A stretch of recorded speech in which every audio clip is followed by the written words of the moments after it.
Senhoras e senhores, boa tarde.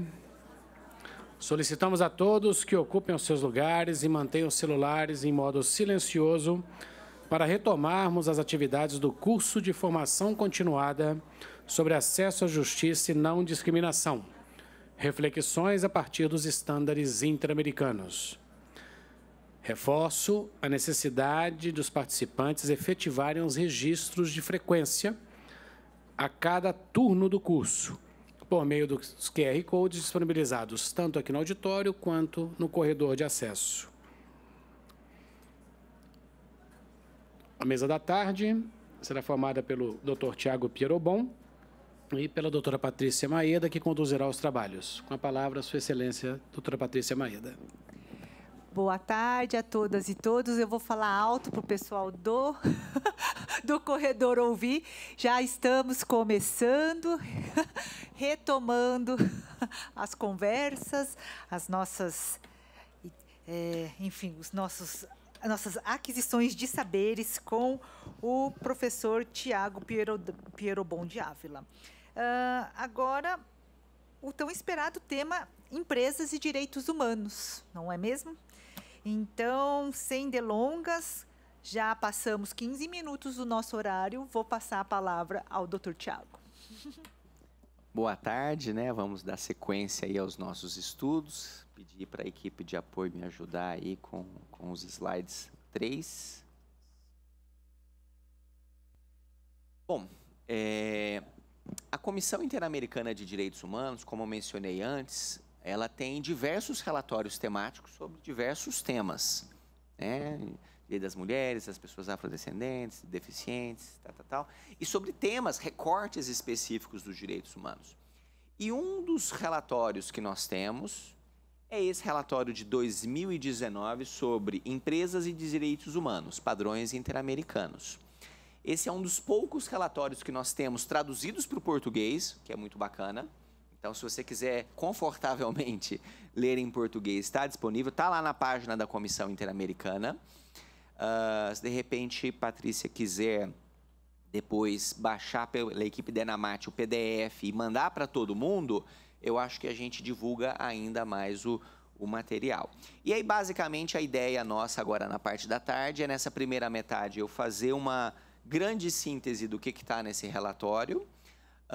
E depois a gente faz um intervalo e, no final, uma oficina final de discussões para a gente fechar tudo isso que a gente conversou ao longo desses 2 dias, com a grande reflexão. Ok, e depois dessas inquietações todas, o que isso muda no meu trabalho? A hora que eu voltar para a minha vara, né, para o meu gabinete, o que eu tenho que mudar das minhas práticas para aplicar melhor esses padrões interamericanos? Então, vamos lá. E aí eu começo essa fala da tarde com um exemplo de uma audiência pública que nós tivemos ano passado. Lembra que eu falei ontem, né, de manhã, dos diversos mecanismos de monitoramento de direitos humanos que tem a Comissão Interamericana? Um dos mecanismos de monitoramento são as audiências públicas. 3 vezes por ano a gente faz sessões com várias audiências públicas. E uma que nós fizemos ano passado foi impacto das empresas nos direitos humanos no Brasil. E nós analisamos 4 casos que eu acho que são bem emblemáticos, né? Do potencial das empresas produzirem violações massivas de direitos humanos e de como que o Estado tem um dever de adequadamente regulamentar, monitorar e promover justiça nesses âmbitos. Então, o rompimento da barragem de Brumadinho, com 270 mortos, aliás, a maioria deles trabalhadores. Eram os trabalhadores da Vale, a maioria do que morreu, mas também com um impacto dramático na comunidade que foi alagada, toda uma questão cultural, comunidades quilombolas, aquela questão da conexão com a terra e com a sua tradição, que de uma hora para outra uma comunidade inteira... O racismo ambiental, exatamente, uma comunidade predominantemente de pessoas negras, né? Então, isso aí são só os mortos, fora os impactados, né? O afundamento do solo lá em Maceió pela Braskem, né? A estimativa é que cerca de 30 mil pessoas foram impactadas. E aí a gente vai ouvir lá na audiência pública os relatos dramáticos, né? Dessas famílias, dessas comunidades que tinham toda uma série de conexões ali, de vizinhança, de história. Minha avó morou aqui, aí de um dia para o outro você tem que abandonar tudo. Receberam indenizações que, num primeiro momento, foi feita lá uma autocomposição e eles aceitaram os valores, porque quando vai fazer a autocomposição, a informação é ou você aceitou esse valor ou você vai entrar com uma ação na justiça para daqui 30 anos ganhar, sabe lá, quanto que vai ser. Então, é melhor aceitar isso. E aí a maioria acabou aceitando, aí depois a pessoa para pensar, será que eu fiz um bom negócio? Né? Como é que eu vou agora reestruturar minha vida inteira só com isso aqui que me deram? Né? Então, essa reclamação. Em alguns casos, algumas comunidades não foram deslocadas, mas no final das contas elas acabaram ilhadas, porque todo mundo em volta sumiu e até o acesso a alguma dessas comunidades ficou gravemente comprometido por esses contextos. A gente tem o incêndio do dormitório do centro de treinamento do Ninho do Urubu, no Flamengo, em que 10 adolescentes que estavam recrutados como jogadores, né, da equipe de base lá, enfim, faleceram nesse incêndio. E o caso clássico, né, da Boate Kiss, lá em Santa Maria, uma tragédia humanista com 242 mortos, mais de 600 feridos, uma cidade inteira impactada, perdeu a sua juventude ali numa tragédia. E aí esses casos trazem a gente para reflexão. Né? Será que quando a gente fala de direitos humanos, a gente pode deixar de fora as empresas? Será que não é importante incluir as empresas como atores também nessa luta pela afirmação dos direitos humanos? O que o sistema interamericano tem a falar sobre esse tema? Então, eu vou fazer aqui para vocês hoje, no fundo, uma apertada síntese naquilo que está naquele relatório que eu acabei de mencionar. É tudo muito sintético, depois quem quiser ampliar a discussão, vamos lá no relatório que está disponível em português. Então, segundo o nosso relatório, nós temos esses, acho que 11 tópicos, que seriam os critérios interamericanos para se avaliar a temática da intersecção entre empresas e direitos humanos. Então, o primeiro aspecto é o princípio da centralidade da pessoa e da dignidade humana. No sistema interamericano, a gente chama isso de princípio pro persona. No nosso constitucionalismo, a gente iria chamar o princípio da dignidade da pessoa humana, né? Mas ele tem um sentido bem concreto, o princípio pro persona, que ele significa o seguinte: sempre que eu tiver 2 ou 3 interpretações, eu tenho que procurar aquela que seja mais favorável aos interesses da pessoa que é impactada por aquela determinada situação de violação de direitos. E isso gera uma diretriz do sistema interamericano, que é uma diretriz vitimocêntrica. O centro do sistema é: pessoas sofreram violações de direitos. Eu tenho que atender à necessidade das pessoas que sofreram violações. Eu posso até, e vou, né, também avançar, para medidas estruturais, para garantias de não repetição. Mas o ponto de partida que eu não posso jamais negligenciar é: tem alguém que foi vítima concreta. Quais são as necessidades dessa pessoa? Todos aqueles critérios que nós conversamos na parte da manhã sobre o que significa acesso à justiça, o que significa reparação integral, quais são as medidas de compensação, de satisfação, enfim, isso tudo tem como ponto de partida essa ideia da centralidade das pessoas que sofreram violações de direitos. Esse é um princípio norteador. E isso também vai se projetar para essas relações entre empresas e as múltiplas interações delas, que daqui a pouco a gente vai ver quais são, né?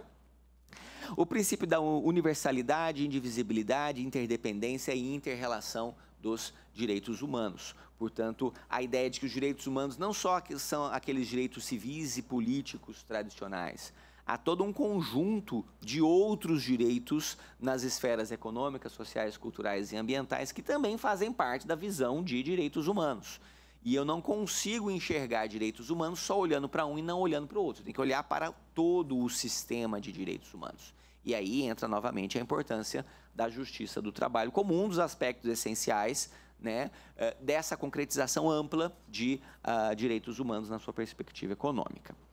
O direito à igualdade e não discriminação, que a gente já falou várias vezes, né? Ele está lá no artigo 1º já da Convenção Americana, é o ponto de partida de todas essas discussões de proteção de grupos vulneráveis, como mulheres, pessoas negras, pessoas em situação de exclusão social, indígenas, idosos, crianças e adolescentes, e todas que nós já conversamos, né?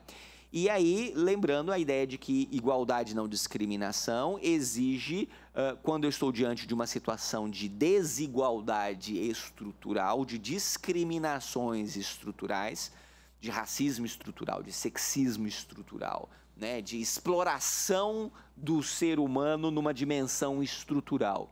Isso exige um conjunto de ações afirmativas para a gente fazer frente e é uma dessas diretrizes do sistema interamericano. O direito ao desenvolvimento, né, que abrange a ideia de que todas as pessoas precisam ter um patamar mínimo de dignidade. Eu só consigo alcançar essa dignidade se eu avançar em termos de desenvolvimento, o que exige uma inclusão socioeconômica de todas as pessoas. Mas não é qualquer desenvolvimento que nós estamos falando aqui. O ponto de partida é que tem que ser um desenvolvimento sustentável. Eu não posso promover um desenvolvimento autodestrutivo. Isso não é desenvolvimento, isso é involução, né? Eu não posso pensar numa perspectiva de que promover o crescimento econômico é o fim maior de todos. Não. O crescimento econômico é um meio para um outro fim muito mais importante que o crescimento importante, que é o desenvolvimento da potencialidade humana. Esse é o verdadeiro fim, né? Então, a gente não pode menosprezar a importância do desenvolvimento, mas tem que contextualizar. É um desenvolvimento com uma finalidade humanista. Essa é a ideia. Senão, nós entramos num capitalismo absolutamente predatório, em que as pessoas se tornam insumos de algo que é mais importante do que as pessoas. E essa não é a lógica, né? E isso tudo, portanto, exige uma ideia de desenvolvimento com perspectiva de direitos humanos, de distribuir de forma minimamente equitativa os benefícios do desenvolvimento. A gente não está falando de comunismo aqui, a gente está falando só que situações extremas de desigualdade são, por definição, violações de direitos humanos, né?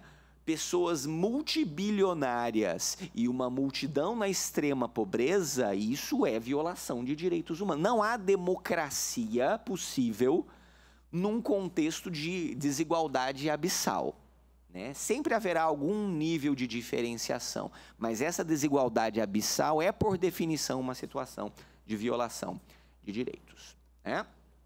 O direito ao meio ambiente saudável, portanto, essa correlação, né, que não há direitos humanos sem a perspectiva do ambiente no qual eu vou desenvolver esses direitos humanos. As pessoas têm que existir no mundo para existirem e influírem direitos.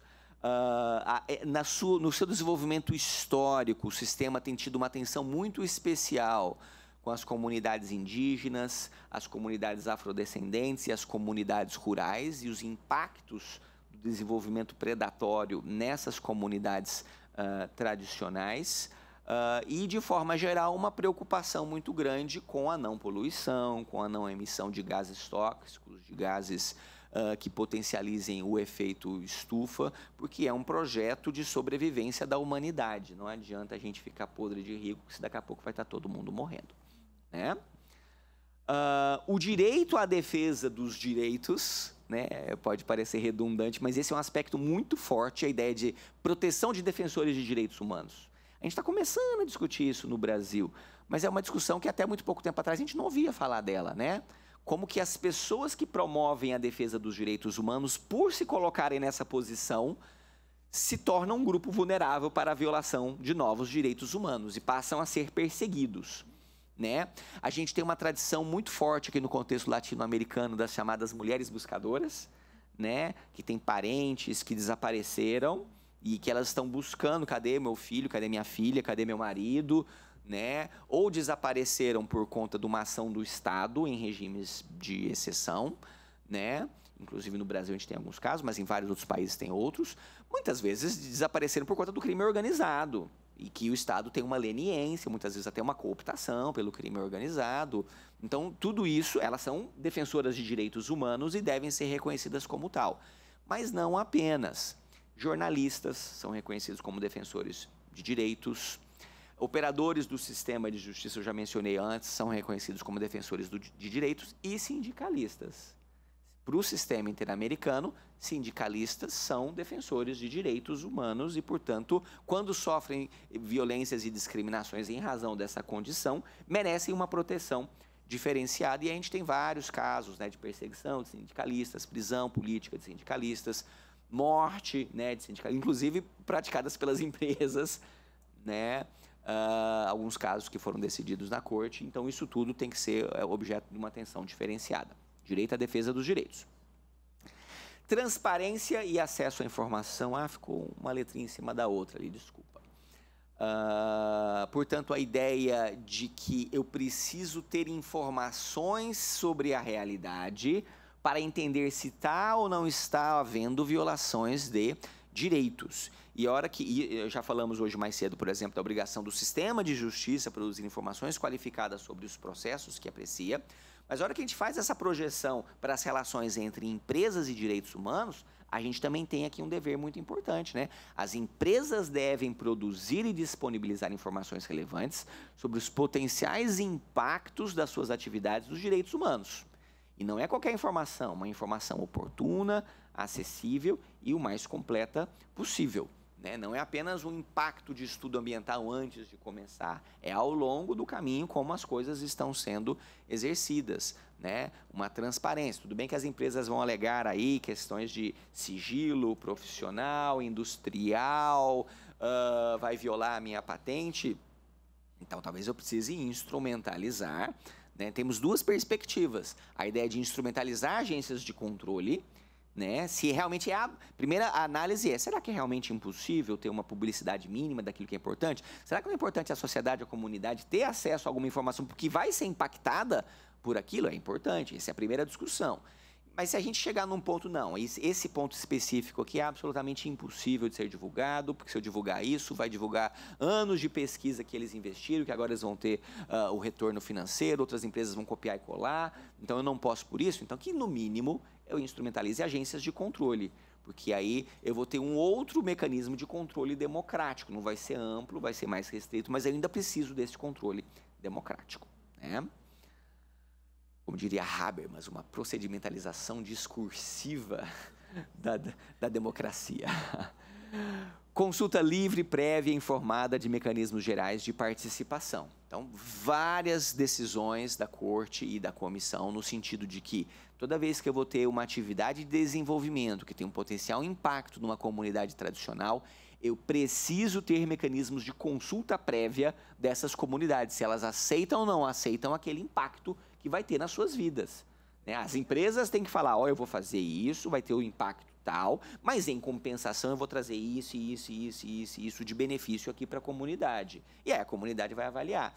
E o que de forma geral a gente vê não é essa discussão. É o governo e a empresa fazendo uma análise puramente econômica, eu vou aumentar o meu PIB, e aí eu vou fazer esse projeto de desenvolvimento sem pensar em como eu consigo trazer isso de retorno para as comunidades que estão diretamente envolvidas e afetadas, né? Então, comunidades indígenas, quilombolas, ribeirinhas, rurais, comunidades tradicionais, várias decisões, sempre sinalizando essa importância da autodeterminação desses povos, especialmente no campo indígena, e mesmo fora do campo indígena, da importância da consulta livre, prévia e informada. Esses são os adjetivos importantes, né? Ela tem que ser antes de começar o impacto e tem que ser informada. Eu tenho que ter todas as informações, as variáveis, tem que saber qual é realmente o impacto. Não adianta ela só mostrar a parte boa e esconder toda a parte ruim que vem junto. Eu tenho que ter a visão completa. Prevenção e devida diligência em matérias de direitos humanos. Portanto, a ideia de que o dever de devida diligência ele abrange não apenas a investigação e sanção, mas ele também abrange a prevenção. E esse é uma diretriz muito forte do sistema. Temos que ser eficientes em evitar as violações. Se o leite já derramou, tudo bem, que sejamos eficientes, pelo menos em investigar e punir. Mas o centro da nossa atenção deveria estar em prevenir. E se eu tenho que pensar em prevenção, eu tenho que pensar também em quais são as causas profundas do meu problema. Então, eu começo a mudar o meu foco de análise. O que está gerando lá na frente esse problema social?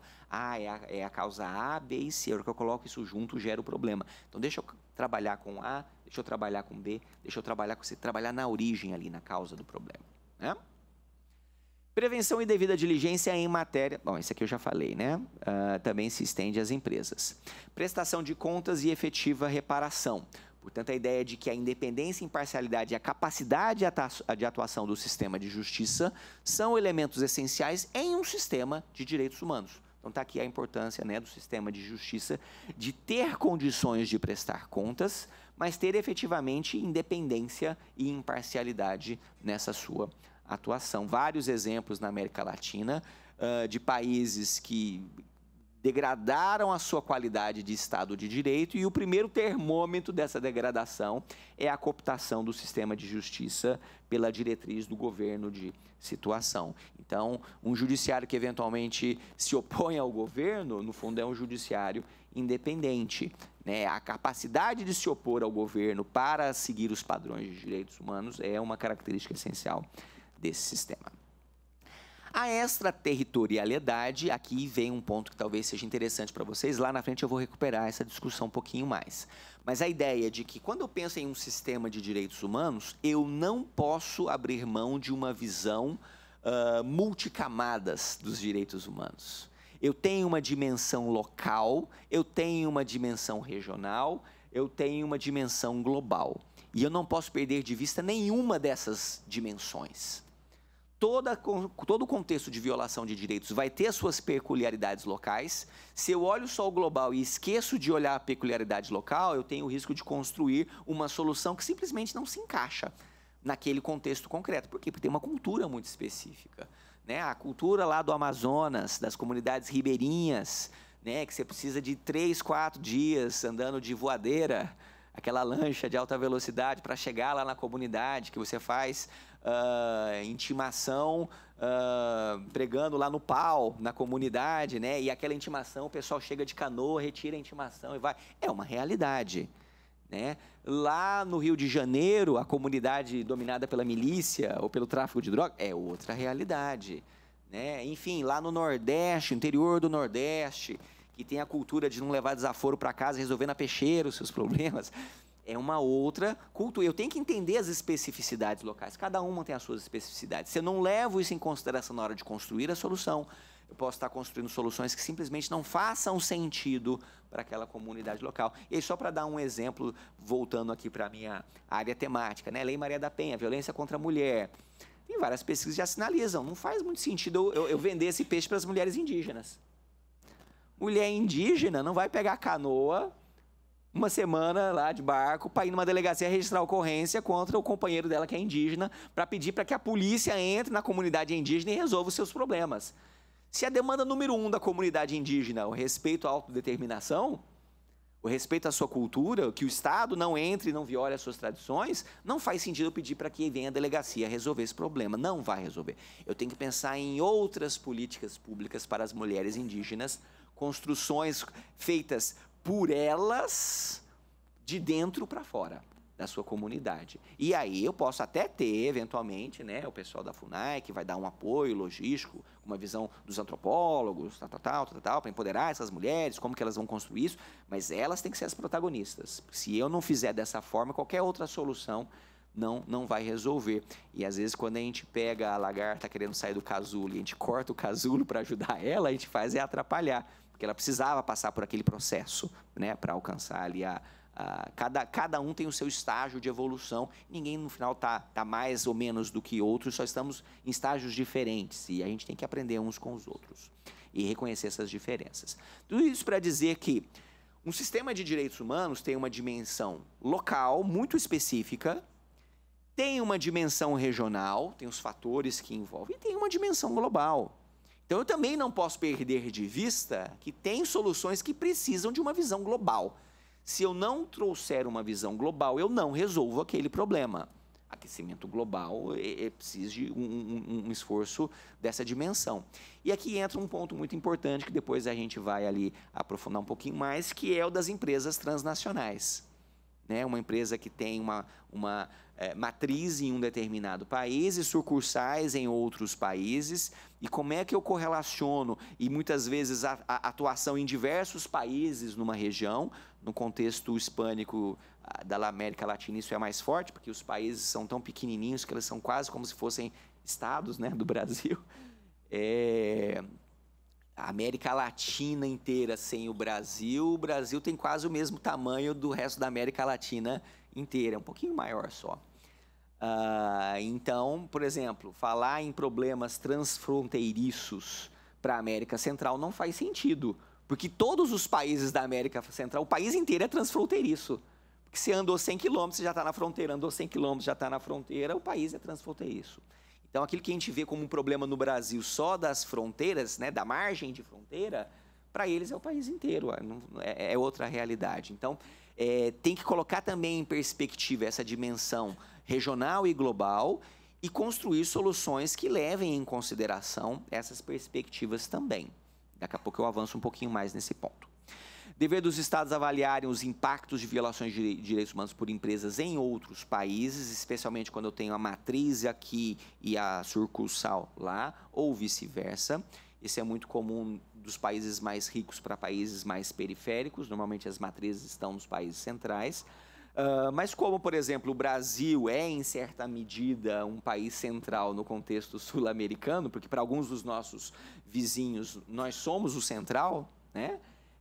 Nesse sentido também a gente tem que pensar que as empresas brasileiras têm uma responsabilidade social de eu não posso só não praticar violações de direitos no Brasil e posso praticar nos outros países. Eu tenho o dever de não praticar violações de direitos humanos em nenhum local, nem aqui, nem lá.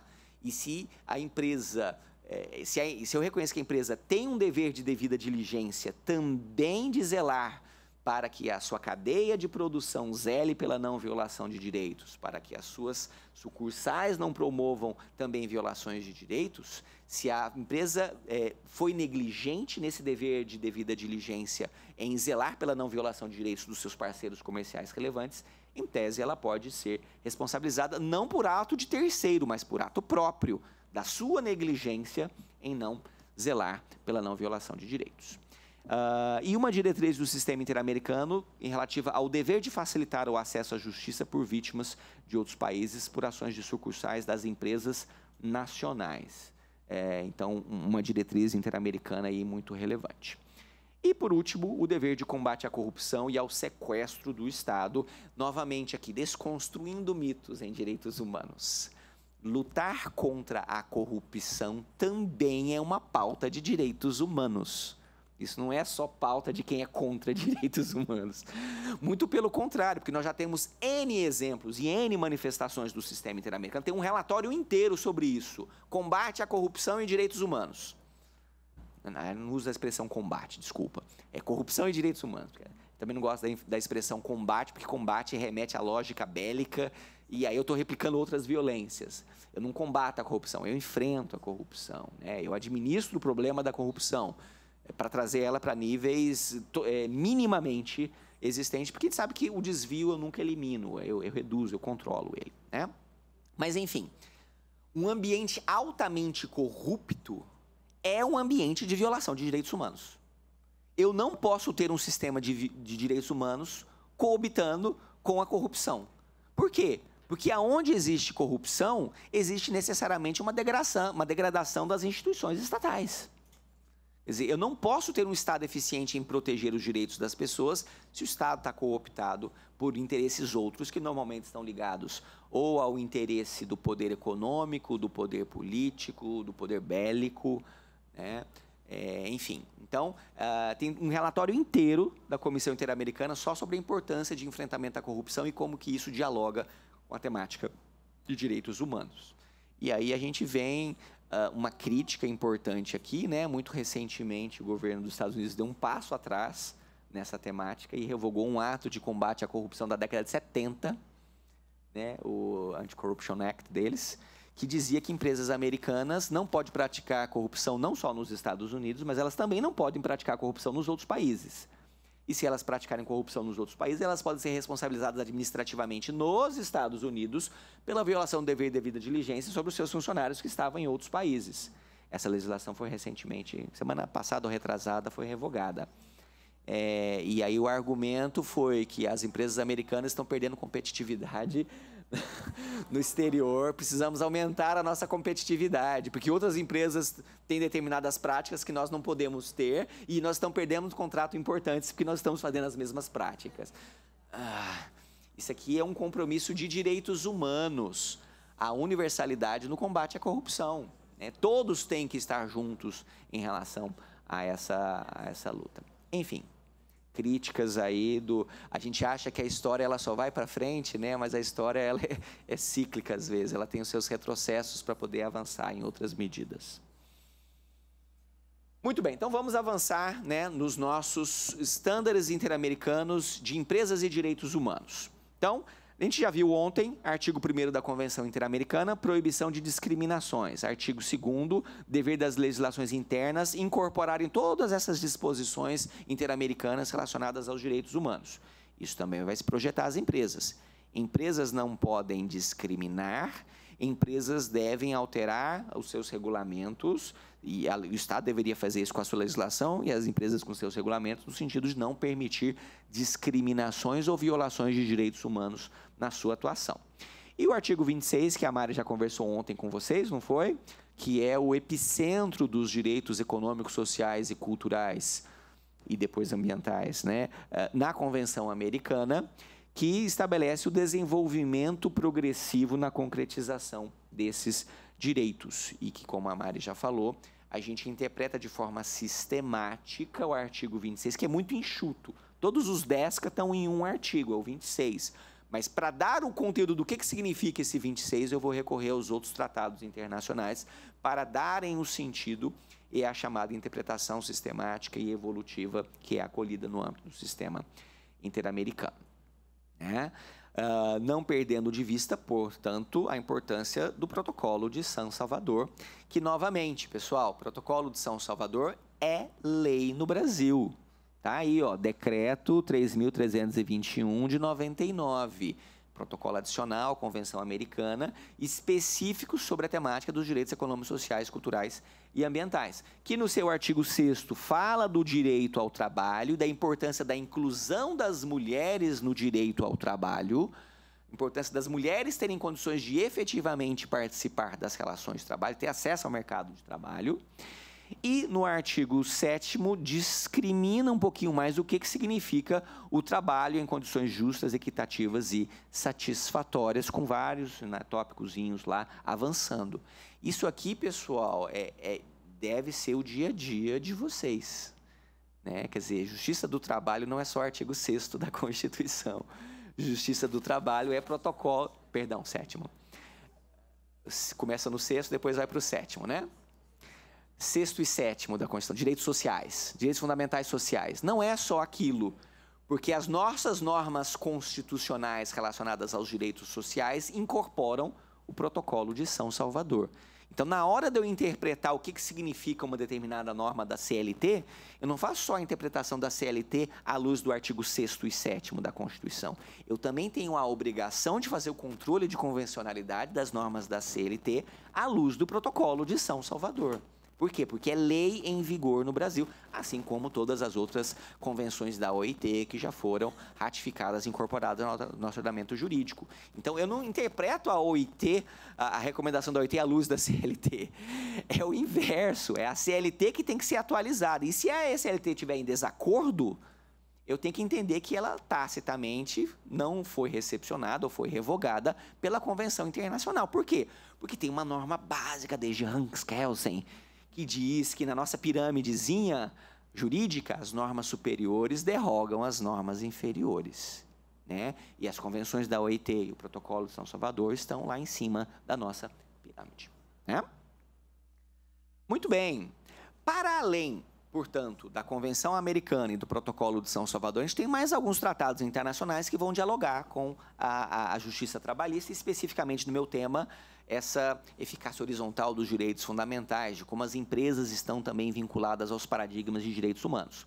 Então, a gente tem a Carta da OEA, que o Brasil assinou a Carta da OEA, e, portanto, ela é a moldura dentro da qual eu interpreto todos os tratados internacionais, que garante lá no seu artigo 34 a meta. Por que os Estados criam a OEA? Porque nós temos algumas metas. Quais são as nossas metas? salários justos, oportunidades de emprego, condições de trabalho aceitáveis para todas as pessoas, promoção da iniciativa e dos investimentos privados em harmonia com o setor público. Artigo 36, que as empresas transacionais devem se adequar à legislação nacional e aos tratados de direitos humanos do meu país, se querem funcionar aqui no meu país. Artigo 45, todo um conjunto de direitos sociais relacionados à não discriminação e segurança econômica, trabalho digno, associação sindical, direito de greve, consulta e colaboração entre as empresas e a sociedade, são os incisos lá do artigo 45. A administração pública, créditos e empresas devem atender aos interesses da comunidade. Quer dizer, até os bancos têm uma diretriz internacional de a forma como que se concede o crédito tem que ser um crédito com um viés de direitos humanos, de desenvolvimento sustentável, de empoderamento das comunidades. E eu tenho que fazer controle de convencionalidade sobre essas diretrizes todas, né? Mas e de forma importante, né? A empresa e sociedade devem atuar em colaboração nas suas atividades. Então, os projetos de desenvolvimento das empresas devem dialogar com a sociedade e as empresas, na sua atuação cotidiana, devem atender aos interesses da comunidade. Há uma responsabilidade social, para traduzir para a expressão politicamente correta, né? Mas isso não é só uma questão ética, é direito em vigor. Nós temos normas nesse sentido.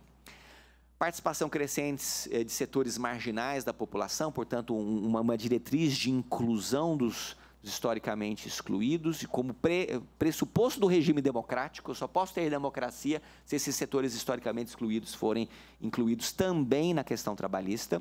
Relevância das organizações sociais e os sindicatos, previdência social eficiente e assistência jurídica para conseguir exercer todos esses direitos. Então, veja, quando o Brasil aderiu à criação da OEA, o Brasil aderiu a todo esse conjunto de diretrizes que são a moldura na qual nós interpretamos os tratados internacionais. Alguém vai dizer, tá, Tiago, isso tudo que você está falando também está na nossa Constituição. Está na nossa Constituição, mas é um reforço argumentativo importante da relevância desses valores, né? Temos outros. Então, por exemplo, lá na Convenção de Belém do Pará, eu tenho uma diretriz no 2B sobre proibição de assédio sexual nas relações de trabalho. Está lá na Convenção de Belém do Pará. Os Estados não podem tolerar assédio sexual. 7B nós já conversamos, dever de devida diligência. E o 8G, dever de a mídia não reproduzir estereótipos de gênero. Quando eu estou falando de mídia, eu estou falando de empresas jornalistas, né? São empresas. Essas empresas do setor privado têm uma obrigação de não replicar estereótipos de gênero.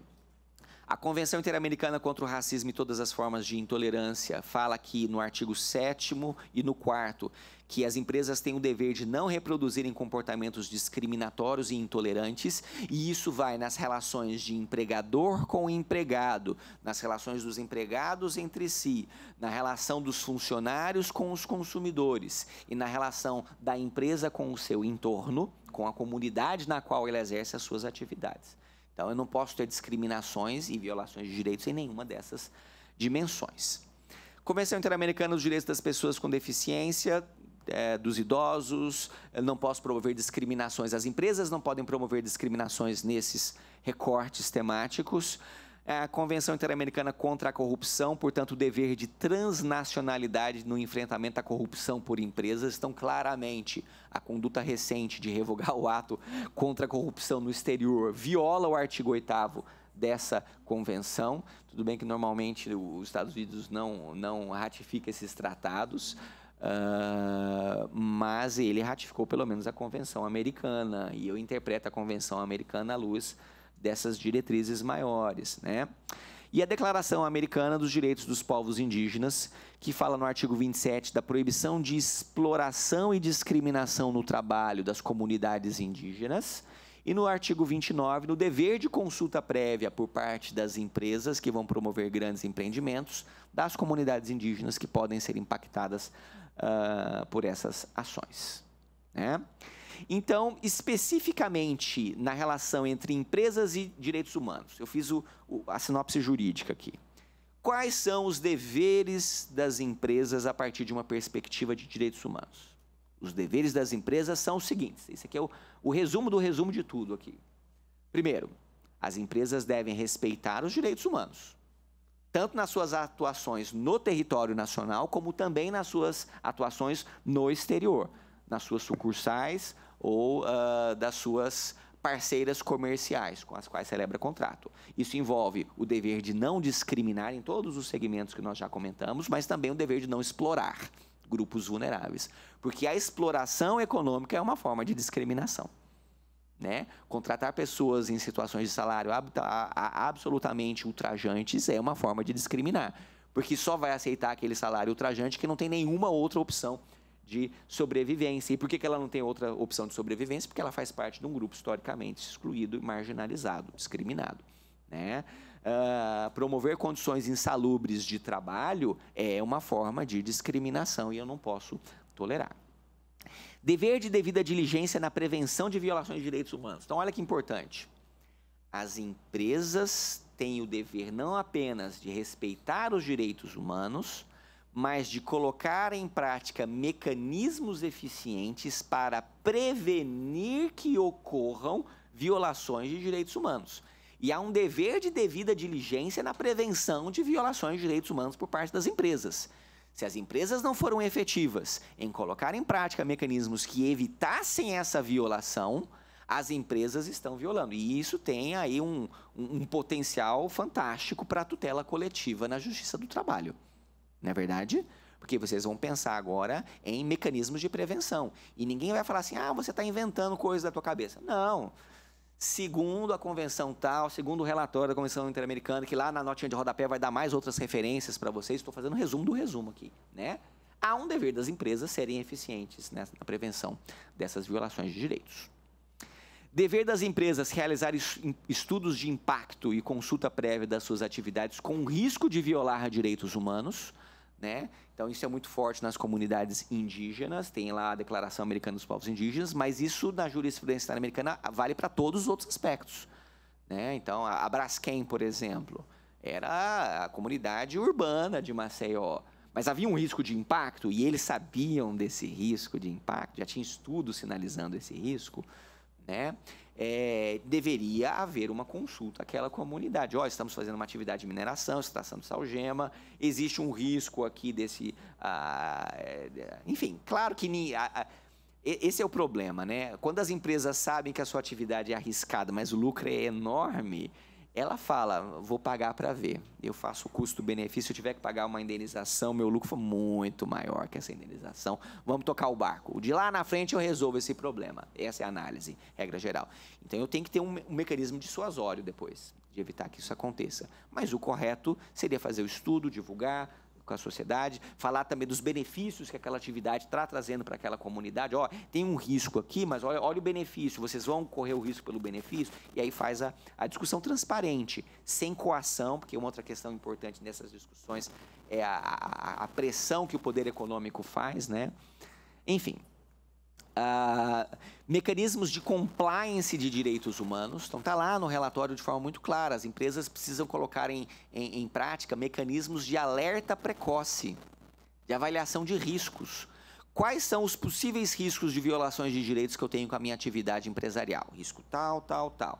Quais são os sinais que me indicam que esse risco está aumentando? Tal, tal, tal. E eu estou monitorando esses sinais, estou monitorando de forma eficiente. Vamos pensar lá na barragem, né, de Brumadinho. Qual que é a periodicidade da manutenção? Quais são os sinais de um risco de que algo pode acontecer? O que eu tenho que fazer para evitar que o risco comece a aparecer? Eu tenho que ter um cordão sanitário, vou usar essa expressão, contra as violações de direitos. Se minha violação está aqui, eu coloco um cordão, eu não posso nem chegar perto da violação. Por quê? Porque o potencial destrutivo dessas violações é dramático. Depois que o leite está derramado, eu não consigo mais retornar à situação original. Alguém ia fazer uma pergunta aqui? Sim, é aquele primeiro que eu mostrei no início, empresas e direitos humanos. A intervenção todinha agora da tarde é em cima daquele relatório, se eu não falar outra questão. Então, isso que eu estou falando está nesses parágrafos daquele relatório lá que eu disse no início e que a Patrícia depois vai mandar para vocês. Prestação de contas de atividades potencialmente com risco de violações de direito. Obviamente, a própria comissão vai falar, conforme o tamanho da empresa. A exigência que eu tenho para uma indústriazinha de esquina é uma fabriqueta lá com 5, 6 funcionários é uma. É outra exigência para uma empresa de grande porte, com 200, 500 funcionários. Então, conforme o seu porte, eu vou ter uma exigência mais qualificada de controle desses riscos. Fiscalizar as ações de suas subsidiárias no exterior e da cadeia produtiva. Portanto, não é só o que eu faço, é aquilo que as pessoas que estão me entregando as minhas mãos, os meus materiais de insumos, a matéria-prima do meu trabalho, o que eles estão fazendo? Porque não adianta nada eu não praticar trabalho escravo se eu sei que a pessoa que está me vendendo está praticando trabalho escravo. Então, há um dever de devida diligência de investigar minimamente como é que a minha cadeia produtiva funciona, né? E se é fato notório que aquela empresa pratica uma determinada violação, eu não posso achar natural que as pessoas façam negócio com aquela empresa que está fazendo. Se a pessoa está comprando barato porque quem está produzindo está usando trabalho escravo, ela também está sendo corresponsável pela exploração daquele trabalho. Portanto, um dever de fiscalizar a cadeia produtiva e as suas subsidiárias, porque aí uma das estratégias, né, de elisão de responsabilidades é essa, né? Eu vou criando holdings e subsidiárias, e aí eu falo, ó, eu não tenho nada a ver, quem foi a outra empresa, é uma empresa diferente da minha, né? Quando no fundo é tudo uma estratégia para retirar a responsabilidade, e eu tenho uma empresa violadora de direitos humanos e alguém que está se beneficiando disso do lado de cá dizendo não tem nada a ver com isso. Numa perspectiva de direitos humanos, essas empresas devem ser responsabilizadas se havia um conhecimento razoável daquela situação, ou pelo menos uma violação da devida diligência em obter o conhecimento. A cegueira deliberada é também uma forma de negligência consciente. Dever de reparar violações de direitos humanos, então é o básico, né? Se lá na frente, depois de tudo isso, a gente não conseguiu evitar a violação, que pelo menos seja responsabilizada. E o não abuso do poder econômico para obter vantagens estatais excessivas. Essa também é uma perspectiva de direitos humanos. A política fiscal de um Estado também é uma política de direitos humanos. Porque a gente não viu mais cedo que eu só faço direitos humanos através de políticas públicas. Para o Estado ter condições de praticar políticas públicas, ele tem que ter os recursos necessários para construir as políticas. Então, se eu dou uma isenção fiscal brutal a uma empresa, de forma absolutamente desarrazoada, no fundo, eu estou abrindo mão de recursos importantíssimos que o Estado iria utilizar para fazer educação, para fazer saúde, para fazer segurança, para promover direitos humanos, né? Então, e aí eu tenho vários exemplos no contexto latino-americano, né, de empresas que fazem essa, e isso normalmente vem num contexto de corrupção, né, dessa cooptação do Estado pelo poder político, e que essas empresas vão ter benefícios brutais de isenção do Estado, vão explorar a mão de obra, então ele não devolve nem para a comunidade, não devolve para o Estado, destrói o meio ambiente, e é só um desenvolvimento dissociado da sua finalidade, que deveria ser a promoção humana. E a visão de responsabilização, né? Aí é o que a Mari estava falando mais cedo. Se a empresa, veja, a empresa tem essas obrigações à luz do ordenamento jurídico internacional? Sim, tem. Se a empresa violar essas obrigações, como ela será responsabilizada? Hoje eu não posso responsabilizar empresas diretamente no sistema internacional. Os atores do sistema internacional são os estados. Então, ela é responsabilizada no âmbito interno do ordenamento jurídico. Se o Estado não for eficiente em regulamentar, fiscalizar, monitorar e, eventualmente, investigar e punir as situações de violações de direitos, aí o Estado pode ser levado ao sistema internacional diante da sua omissão. É assim que o sistema está estruturado. Muito bem, modalidades de responsabilidade do Estado. Então, vamos lá. Se o Estado vai ser demandado no sistema internacional porque uma determinada empresa promoveu violações de direitos humanos, qual é o critério para imputar para o Estado que ele é responsável por algo que uma empresa fez, que um particular fez? Como a Mari disse mais cedo, pessoa física ou jurídica, né? Primeiro ponto, se foi um agente do Estado a praticar a violação, está tranquilo, né? Por exemplo, empresas públicas, aí é tranquilo eu imputar diretamente a responsabilidade ao Estado. Mas eu tenho mais algumas situações. No sistema interamericano, a gente entende que tem duas formas de imputação. A imputação por ação, ou seja, eu de alguma forma vou entender que apesar de ter sido uma empresa, foi a empresa com o Estado junto, e aí eu imputo responsabilidade ao Estado, ou por omissão do dever de garantia, por negligência na proteção dos direitos humanos. É a expressão que a comissão usa várias vezes, o Estado como fiador, o papel de fiador do Estado em relação aos direitos humanos. O Estado é garantidor dos direitos humanos. Não basta o Estado não violar direitos humanos. O Estado tem que garantir que os outros não violem os meus direitos humanos. Portanto, essa obrigação positiva, um dever de proteção, né? Quando eu posso dizer que foi o Estado quem praticou a violação? Primeira situação, empresas públicas ou controladas pelo Estado. Não só as públicas, as controladas pelo Estado também, né? Segundo ponto, autorização estatal para desempenho de funções públicas. Então, todas as funções que são tradicionalmente públicas, elas devem ter uma autorização do Estado para o desempenho e uma fiscalização pelo Estado se elas estão atuando dentro daquilo que foi regulamentado. Então, toda a área de educação, saúde, segurança, prisões, isso aí é tipicamente função pública. Se em alguma medida houve uma privatização dessa função tipicamente pública, o Estado tem o dever de regulamentar como vai funcionar e fiscalizar se está ocorrendo. Se o Estado não regulamentou, não fiscalizou, eu posso entender que foi o Estado quem praticou aquela determinada violação. Na medida em que o Estado reconhece a ação da empresa como própria e em alguns contextos a gente tem decisões que atividades que são subvencionadas pelo Estado, em alguma medida podem ser atribuídas à responsabilidade do Estado. Por exemplo, o BNDES dá um empréstimo milionário para uma empresa para fazer uma determinada atividade. O BNDES deveria se preocupar em como aquela atividade vai ser desempenhada. Se deu o dinheiro, subvencionou uma atividade, depois não fiscalizou como ela seria realizada com o dinheiro público que foi emprestado para aquela empresa, eu posso entender que foi o Estado que fez, porque o Estado deu a empresa para a empresa fazer e não zelou em como seria feito aquele projeto.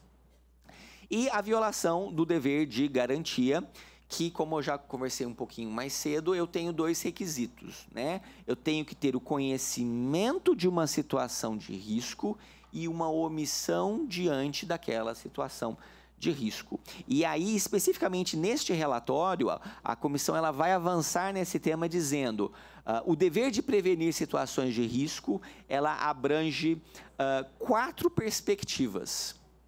O dever de prevenir, o dever de regulamentar, o dever de monitorar e o dever de promover justiça. É com esses 4 eixos que o Estado vai assegurar a sua responsabilidade como dever de garantia dos direitos fundamentais por parte das empresas. Depois eu vou avançar em cada um desses 4 pontos. Tá? E a comissão vai avançar dizendo, olha, tudo isso que eu estou falando, toda vez que eu tiver uma intersecção, aumenta ainda mais a responsabilidade do Estado. Toda vez que eu estou falando de empresas tratando com grupos vulneráveis, com indígenas, com populações afrodescendentes, com mulheres que estão trabalhando, isso tudo gera um dever de proteção reforçado, essa é a expressão que a Corte utiliza. Todos os direitos humanos devem ser protegidos, há um dever de devida diligência na proteção dos direitos humanos. Mas quando eu trato de grupos vulnerabilizados, eu tenho um dever de devida diligência reforçado, é mais ainda. Por quê? Porque são mulheres, são pessoas negras, são idosos, são crianças, são pessoas em situação de mobilidade urbana. Enfim. E a responsabilidade se há conhecimento dessa situação e tolerância da violação de direitos. E aí a comissão ela dá mais um passo interessante, que ela meio que cria mais uma 4ª hipótese naquela responsabilização direta do Estado. Ela vai falar o seguinte, ainda que seja uma conduta praticada por particulares, se é uma violação grave de direitos humanos, se é uma violação que se prolonga no tempo, que é absolutamente notória e que há uma omissão sistemática do Estado de tomar qualquer tipo de providência em relação a uma violação grave e duradoura, eu não posso dizer só que o Estado foi negligente em não proteger. Na verdade, eu já tenho aqui uma ação por omissão. O Estado queria que fosse daquele jeito e não tomou as precauções porque ele queria que fosse assim. Né?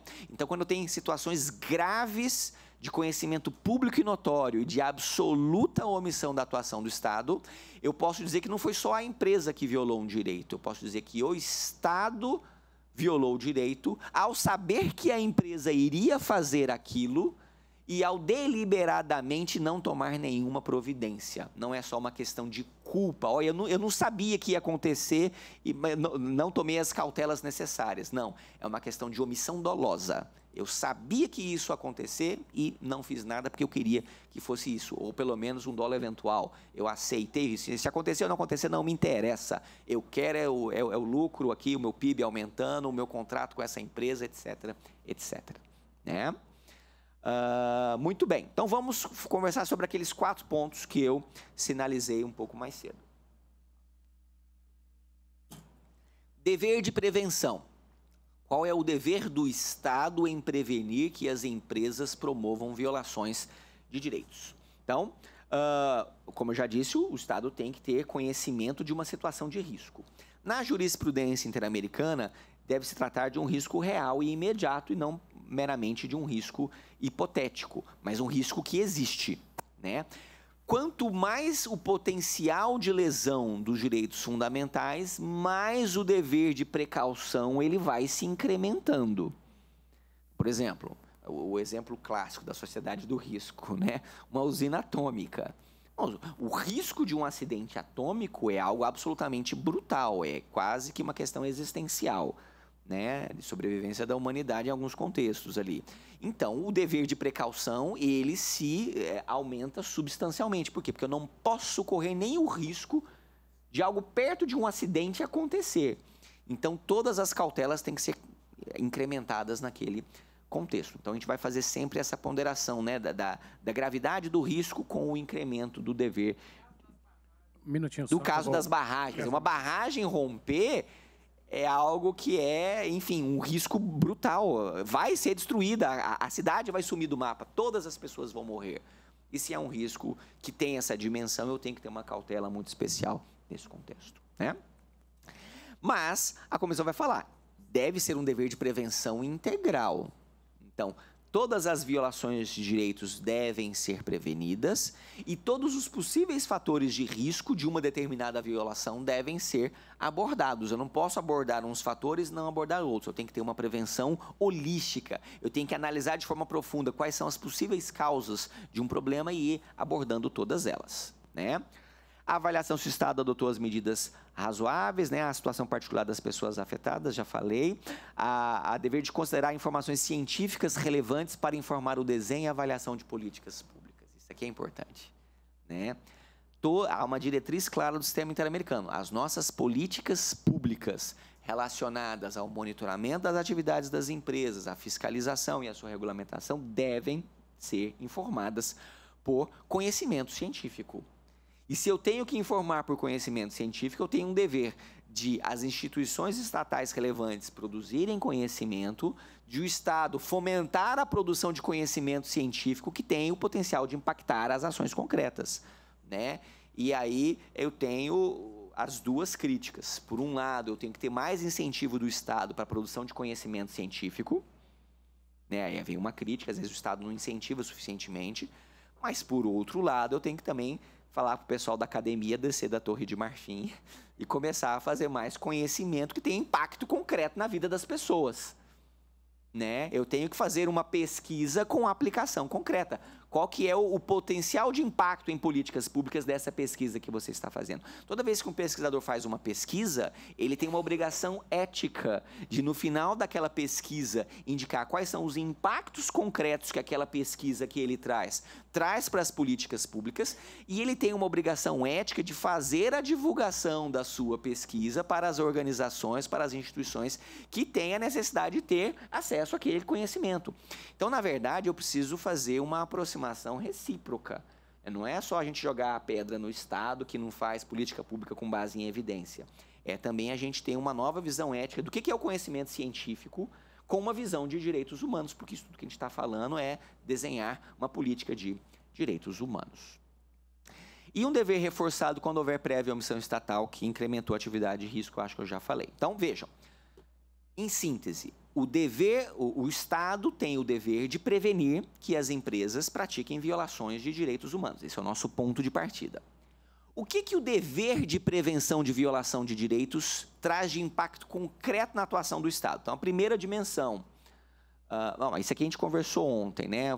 Fazenda Brasil Verde, se entendeu que houve uma omissão do Estado quando havia falta de periodicidade na fiscalização, apesar das denúncias anteriores. Havia insuficiência do registro e coleta de provas durante as fiscalizações trabalhistas. Havia falta de consequências a curto e médio prazo após as fiscalizações. As fiscalizações trabalhistas eram uma burocracia para se guardar no armário. Não havia um impacto concreto na vida daquelas pessoas, daquela atividade de fiscalização. Então, o Estado conhecia a situação de violação de direitos, não tomou a devida diligência que se esperava e por isso que ele foi responsabilizado.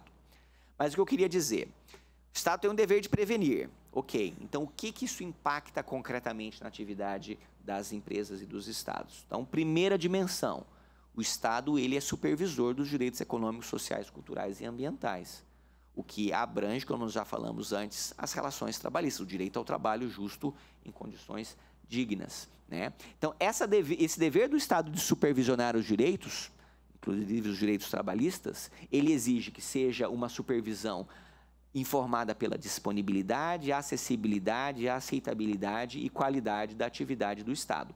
E a gente tem vários exemplos na jurisprudência interamericana em que se condenou o Estado por omissão de regulamentação e de adequada supervisão de determinadas áreas trabalhistas. Então, mais um resuminho aqui para vocês. A Mari já falou de algum dos casos, mas eu vou falar de novo só para a gente ter certeza que a gente está sedimentando, né?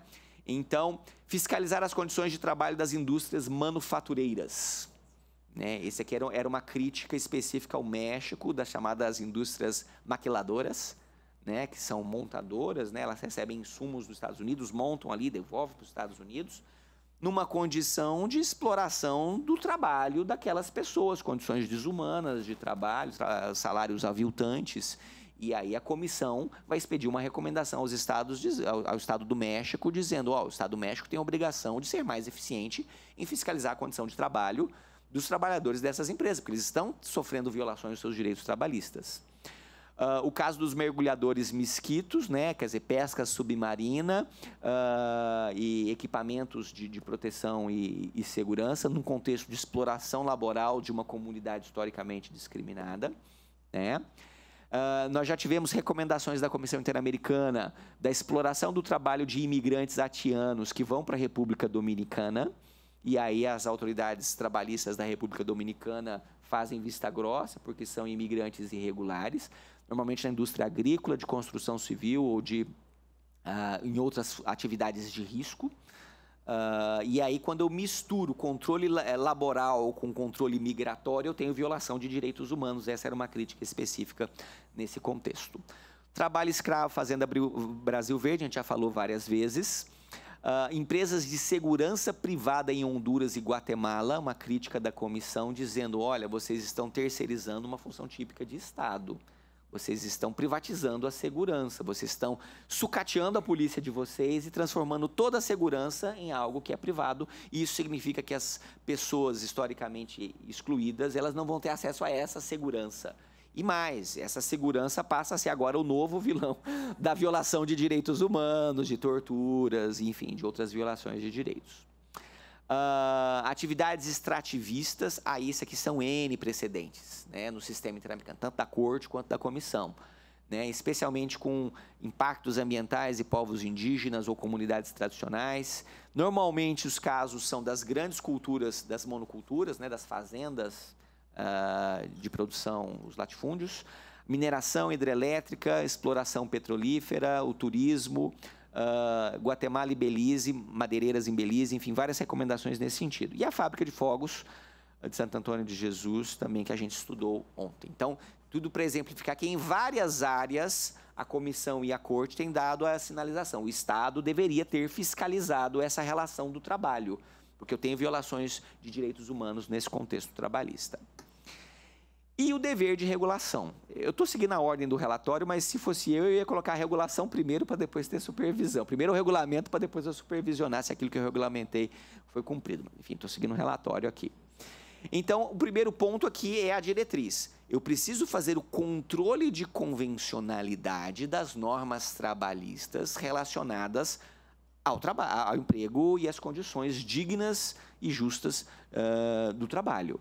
Se o Estado se omite em regulamentar como isso vai acontecer, o Estado pode ser responsabilizado em nível internacional, porque é um dever de regulamentação, um dever de controle de constitucionalidade das suas normas. Não é porque a norma permite que está valendo. Quer dizer, a norma é justa à luz do paradigma superior de controle de convencionalidade. E eu devo ter uma regulação efetiva e independente sobre situações de risco de violações de direitos humanos. Toda vez que o Estado verifica que uma determinada atividade empresarial é uma atividade de risco, de algum tipo de risco, o Estado tem a obrigação de regulamentar aquela situação para evitar que o risco aconteça. Seja o incêndio lá da boate, né?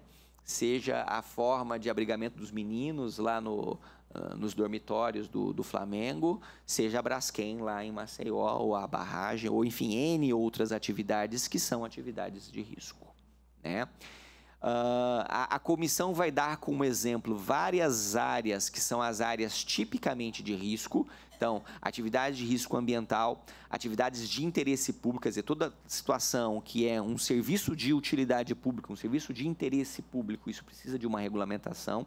E especialmente as cadeias de abastecimento, apesar de serem uma atividade tipicamente privada, mas tem um interesse público nas cadeias de abastecimento, então tem que ter uma regulamentação mínima por parte do Estado.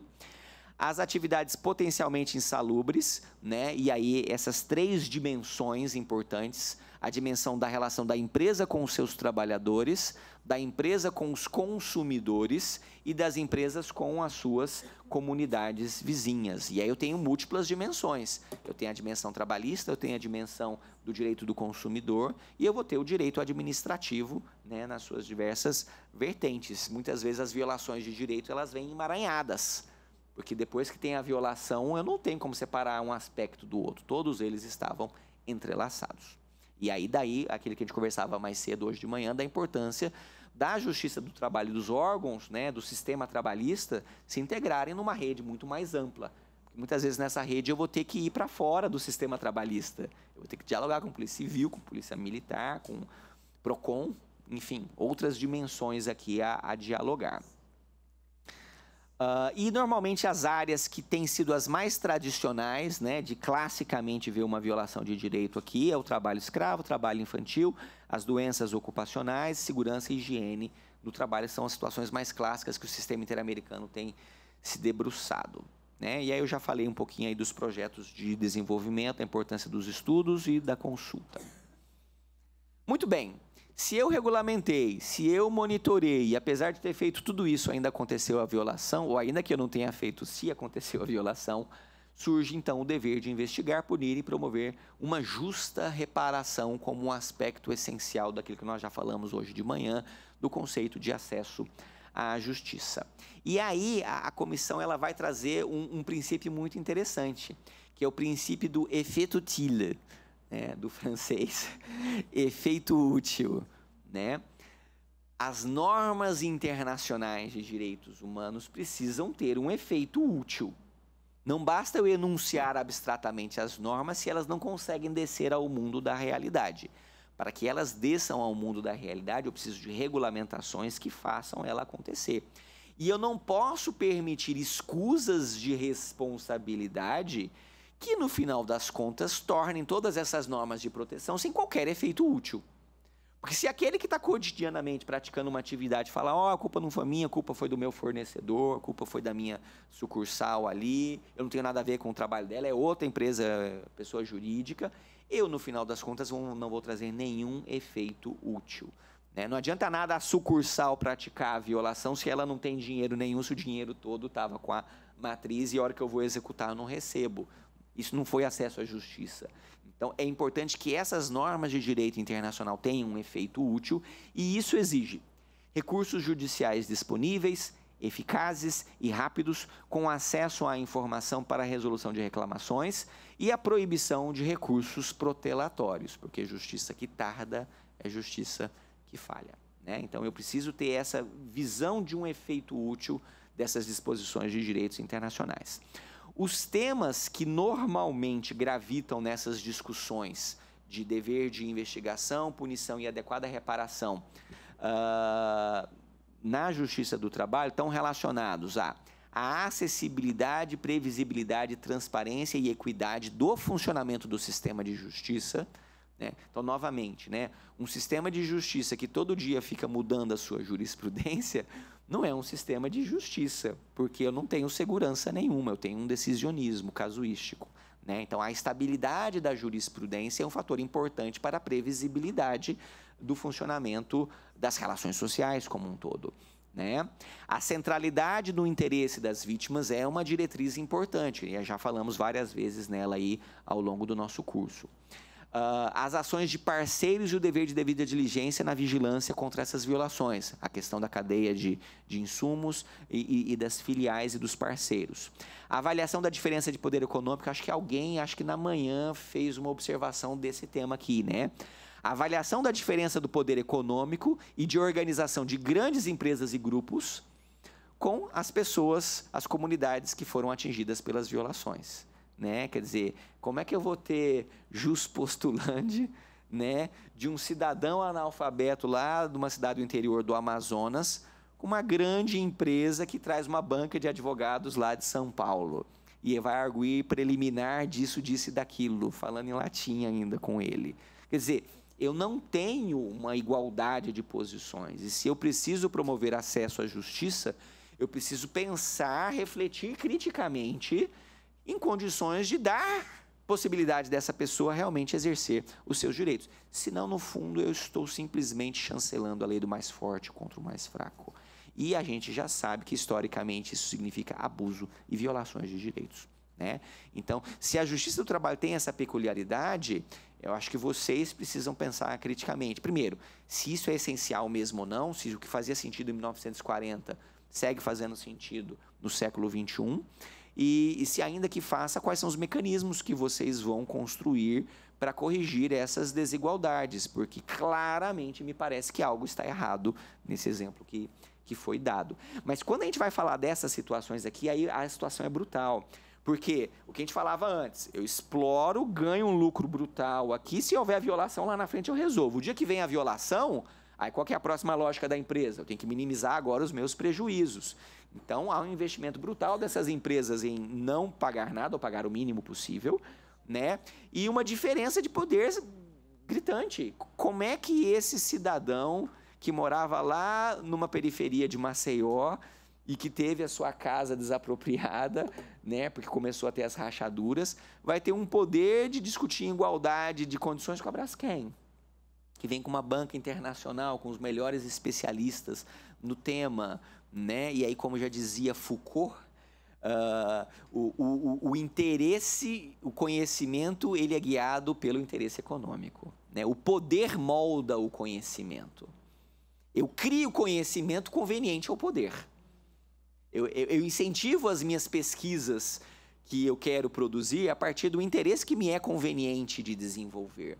E aí é claro que eu só vou ter estudos científicos produzidos por essas empresas que diziam que era absolutamente impossível prever aquele risco, né? E que o impacto não foi tão significativo assim. E aí começam a se construir N teorias nesse sentido, né?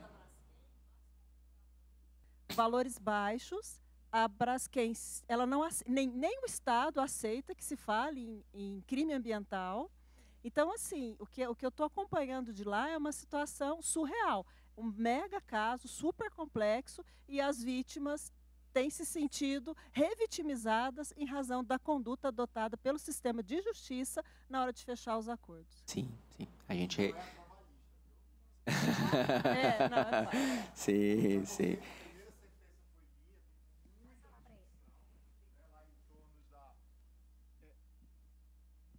Para responsabilizar, eu responsabilizei a Braskem, embora o pessoal não trabalhou na Braskem, de outra empresa, né? Então fui buscar a teoria de Arthur Pigot na economia, para tentar justificar a questão de externalidades. E o tribunal, no primeiro momento, começou a reconhecer a incompetência da Justiça do Trabalho para reconhecer, mas aí o TST ainda bem que teve uma decisão aqui e mudou, assim, totalmente diferente. E o que aconteceu?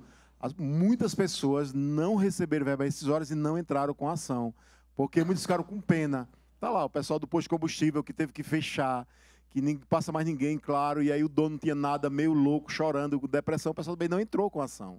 Muita gente. Aqueles que entraram com a ação e fazem o empregador, mas pedindo lá a responsabilidade da Braskem, alguns ainda vão ganhar alguma coisa. Mas, assim, digamos que 70% dos trabalhadores não ajuizaram a ação. Olha. Né? Eu já fiz um estudo com um grupo de alunos e, assim, boa não representaria, até questionou alguns por quê. E uns diziam muito isso, né? Ah, porque eles foram vistos tanto quanto a gente, não tinha nada, tá lá, o coitado saiu, foi para outro lugar, que tinha lá escola, padaria, farmácia, supermercado, etc.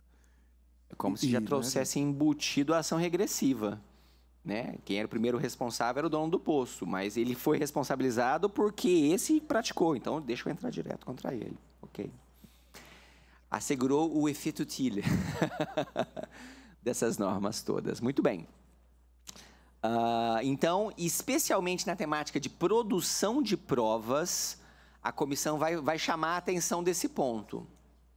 Essas comunidades que têm os seus direitos violados de forma massiva, como é que elas vão produzir a prova se toda a informação que era necessária para entender o funcionamento daquela atividade econômica está dentro da empresa que não tem interesse nenhum em difundir essa prova, né? Então, lá nos Estados Unidos, eles usam muito o recurso da chamada disclosure, né? Que é diferente para eles. Eles entram com a ação sem ter prova nenhuma, e aí é como se tivesse uma fase de investigação, como se fosse a primeira etapa da ação. E aí, no final dessa fase de investigação, que ele vai decidir se ele vai ou não vai ajuizar a ação. Mas a investigação civil já é feita dentro de um processo. E aí, a primeira coisa que a pessoa vai alegar é, ó, eu tive essa violação de direitos e eu preciso entender melhor como é que foi isso. E me mande os e-mails que vocês trocaram, me mande os estudos que vocês tinham. E as empresas têm um dever de disclosure, né, de compartilhar essas informações. E aí tem toda uma discussão de compartilhamento de sigilo, quando é questão ética, mas eu compartilho o sigilo, eu vou te dar, mas você é obrigado a manter o sigilo. Se eu descobrir que foi você que violou, é você que vai ser responsabilizado. Por quê? Porque se essas pessoas afetadas não tiverem acesso a essas provas, elas nunca vão conseguir o ressarcimento dos seus direitos, né? E aí entra um papel importantíssimo da Defensoria Pública, né, em promover a assistência jurídica integral, legal, especializada a essas populações, um papel importante do Ministério Público de, ao pensar na tutela coletiva, não perder de vista que só é coletivo porque é um monte de gente. Então, tem gente aqui, eu tenho que pensar nas pessoas, não só a indenização para um fundo coletivo, mas a indenização às pessoas, uma indenização coletiva para esse conjunto de pessoas aqui afetados. E o sistema de justiça tem que estar atento, que tem determinadas desproporções de poder da banca de advogados e do João das Couves, né, que aceitou pro bono aquela causa, e que eu tenho que, de alguma forma, reequilibrar a relação de poder nessa situação. Alguém lá atrás tinha levantado a mão? Diga. O nome dele, Tiago. Oi. É sobre aquele assunto que eu falei com você lá no café. Então, eu queria citar aqui, e eu acho que eu vou continuar fazendo, apesar da decisão do STF, que é o seguinte: meu nome é Márcia, eu trabalhei no TRT4 como diretora de secretaria e hoje sou juíza no TRT 16. Foi um impacto mudar de região e senti isso, dessa atuação do João das Couves com o advogado, principalmente na audiência telepresencial, que a gente atua com escritórios de São Paulo. E aí eu comecei em situações numa cidade chamada Balsas, onde tem muita fazenda, plantação de soja, e eu comecei a sentir isso nas audiências. Essa advocacia que vem do Rio Grande do Sul, do Paraná, de São Paulo, e pega lá o advogado despreparado da cidade de Balsas, onde estava eu como juíza.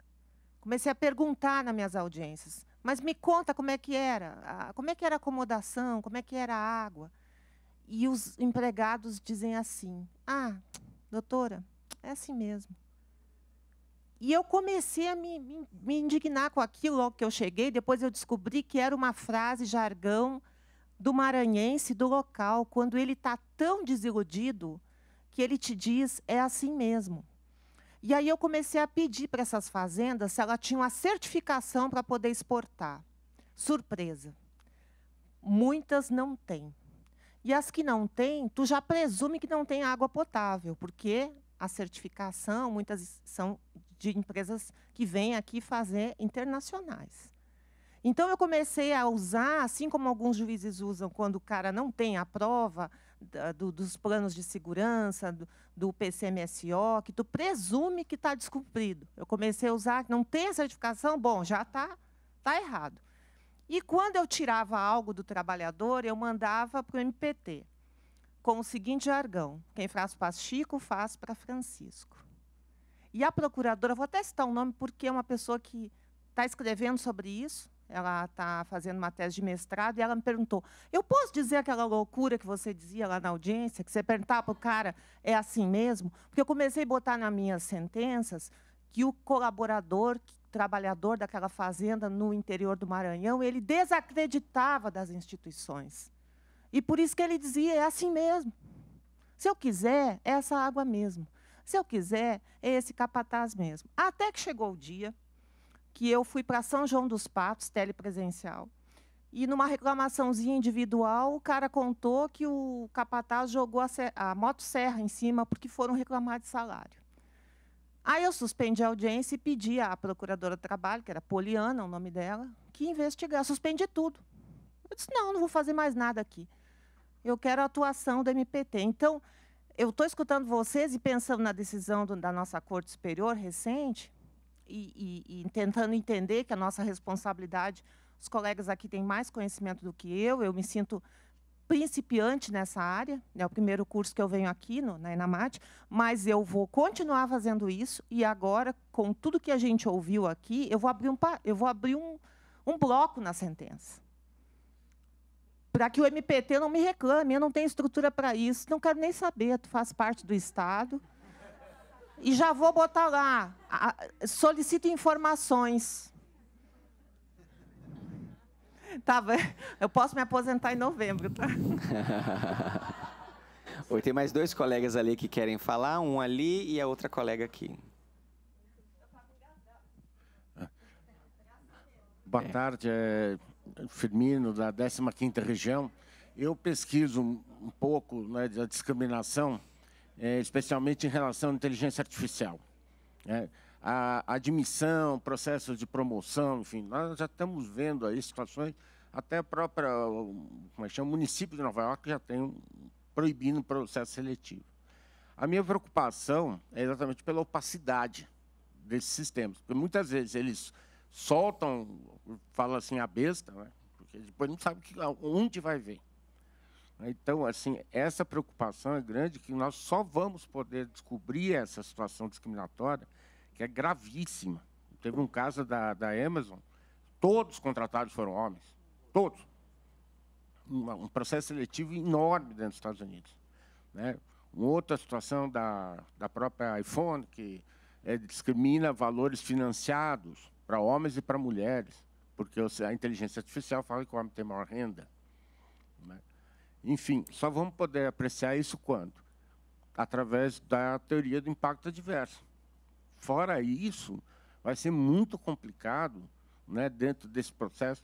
A LGPD fala que, olha, o processo tem que ser justificado, mas pedir como é que chama, um disclosure dessa situação me parece muito complicado, porque muitas vezes nem sabem quem foi, como que chegou naquele resultado. Enfim, a temática da inteligência artificial, ela começa a entrar agora nas preocupações do sistema interamericano e é um conjunto de problemas que você traz. Exatamente essa opacidade, a gente não saber como que ela chegou ao resultado, porque ela aprendeu sozinha. Então, às vezes, ela vai ter que fazer uma simplificação do procedimento dela. Isso dialoga com aquilo que alguns teóricos hoje têm chamado do atual tecnofeudalismo em que vivemos. Né? Quer dizer, nós estamos voltando ao feudalismo, porque nós dependemos de alguns poucos senhores feudais. E essas poucas empresas, elas comandam o mundo. Porque quem hoje vai... Lá dos Estados Unidos, onde eu estou agora, tudo é via Amazon. Você quer vender um produto, você tem que entrar na Amazon. Se você não segue as políticas da Amazon, você está fora do mundo. O que não está na Amazon não está no mundo, não existe. Né? Então, enfim, as redes sociais, a inteligência artificial que está chegando agora e cada vez mais a gente está precisando dela. E assim, eu entendo que é um caminho sem volta. E não tem como a gente falar, não, está proibido inteligência, nunca vamos, não tem como proibir o desenvolvimento. Ela vai resolver vários problemas importantes, mas vai trazer um monte de problemas juntos. E a gente não pode ser ingênuo de negligenciar todos esses problemas. A gente sabe que os problemas vão acontecer. Tem mais uma colega aqui, e aí a gente avança aqui, porque eu queria ler esse aqui que é importante. Então, boa tarde, Tiago. Professor, eu queria pedir 3 questões. A primeira é saber se no material que você vai enviar tem a referência bibliográfica de Gonzales Barbosa sobre regras de avaliação da prova sem estereótipos, que foi citado, e depois eu precisaria ter o acesso, tá? O Digna Uchoa também, por favor. E sobre esse ponto específico, que é a questão fundamental hoje, que diz respeito à reversão do ônus da prova, esse slide fundamental, é a referência para a gente poder fazer o controle de convencionalidade a partir desses standards. Parágrafos 134, 135 do relatório Empresas e Direitos Humanos. Então, mas aí é o seguinte, nós sabemos já que eu consigo, né, estabelecer que as opiniões consultivas são fonte para o meu controle de convencionalidade, que os comunicados de imprensa são fontes, e eu gostaria de saber, me ajudar na referência para referir que os relatórios, Empresas e Direitos Humanos, também fazem parte do conteúdo prefeitos do controle de convencionalidade. Então, vamos lá. Mas a pergunta mesmo era outra. Deixa eu responder essa antes de eu esquecer. Tem um artigozinho lá da Convenção de Viena sobre a interpretação dos tratados internacionais, que diz que os tratados vão ser interpretados de acordo com os demais tratados de direitos humanos e das manifestações dos organismos internacionais derivados desses tratados. Então, se eu tenho um organismo derivado do tratado que interpretou que o tratado exige isso, essa é uma opinião que tem que ser levada em conta no chamado jus cogens, da interpretação sistemática. Ou seja, os relatórios da Corte também são considerados porque são relatórios da de comissão um órgão também. derivado então do ótimo. sistema. Essa Obrigado. é a posição do sistema sobre esse tema. Perfeito, obrigado. E agora a pergunta. Achei muito interessante, desde a parte da manhã, quanto agora na parte da tarde, a explicitação muito clara da questão da vulnerabilidade, que grupos vulneráveis envolvem pessoas pobres. Numa linguagem da interseccionalidade, nós estaríamos falando de classe. Mas já que o sistema usa o conceito de pessoas pobres, e de fato, a nossa maior, entre aspas, nós temos aí um mercado de trabalho na América Latina com alta taxa de informalidade, e nós temos um conceito hoje de pobreza laboral, que na verdade que advém do sistema europeu. Você entende que eu posso utilizar? Eu entendo que sim, mas eu só queria confirmar, enfim, qual é a avaliação de vocês. Esse conceito de vulnerabilidade, todas essas políticas antidiscriminatórias e, portanto, pensar a aplicação dos protocolos antidiscriminatórios para todos aqueles, independentemente dos marcadores sociais de gênero, raça e etnia, mas aqueles relacionados, enfim, à sua inclusão na população pobre. Ou seja, a maior parte dos reclamantes que tem salários muito baixos. Sim. Não tenho dúvidas em responder positivamente. Primeiro, por uma textualidade da própria Convenção Americana. Está lá no artigo 1º, né? Independente, discriminações proibidas em razão de cor, de raça, de sexo, de condição social. Então, a condição social, textualmente, é prevista como um marcador de discriminação do sistema interamericano. E, para confirmar ainda mais, a gente tem um relatório específico da Comissão Interamericana só discutindo o problema da pobreza e direitos humanos. Então, a pobreza a exclusão social é um marcador de discriminação na perspectiva do sistema interamericano? Sim, por uma disposição textual expressa e por manifestações nesse sentido. No caso Fazenda Brasil Verde, eles expressamente fizeram essa argumentação. Eu tenho uma intersecção de múltiplos marcadores, porque são pessoas negras, porque são pessoas pobres e em situação de exclusão social. Muitas delas, mulheres, tal. Então, a questão racial e a de pobreza foi expressamente indicada pela Corte como um marcador de discriminação. Mas vamos nesse ponto aqui que é importante, pessoal, e isso eu acho que vai ajudar vocês, é de interesse de vocês. Eu achei tão importante que eu falei, gente, eu vou transcrever e eu vou ler lá, porque tem que ter a referência expressa, para dar o slide para vocês e depois vocês citarem.